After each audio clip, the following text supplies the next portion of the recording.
Jean Dubuffet est né en 1901 au Havre de parents marchands de vin.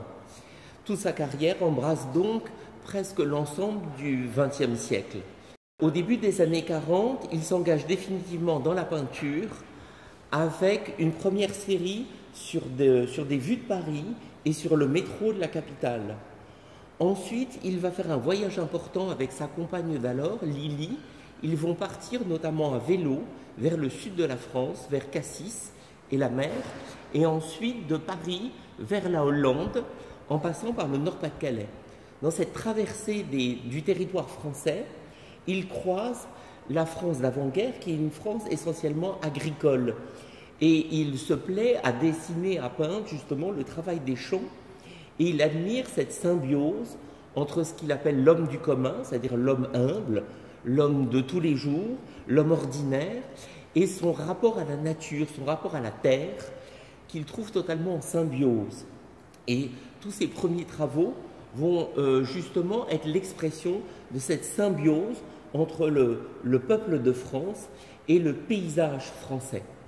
Pendant la guerre, bien évidemment, il est mobilisé, il est en exode dans le sud de la France, il va revenir à Paris et recommencer un travail, mais donc et ce travail va recommencer à la fois par des peintures de paysages et à la fois aussi par un retour sur Paris. Et donc cette alternance entre la ville et la campagne, ce qu'il appelle les marionnettes de la ville et de la campagne, vont toujours être présents chez lui.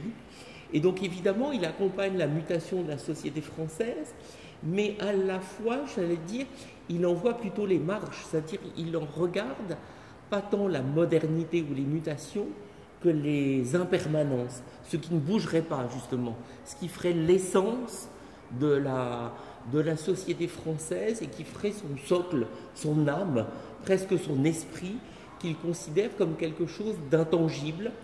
Et on le trouve assez distant, par exemple, des grands mouvements sociaux. Il va peu s'impliquer dans les mouvements politiques. Il va peu s'impliquer, par exemple, durant mai 68, parce que pour lui, par exemple, sa défense de l'art brut, d'un art haut, d'un art différent, se fait beaucoup plus dans une pensée philosophique, dans une attitude, que dans l'anecdote, ce qu'il considère presque comme des anecdotes des grands mouvements sociaux ou des grands mouvements révolutionnaires.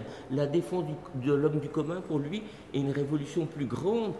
Et en fait, son combat, c'est plutôt contre les élites culturelles.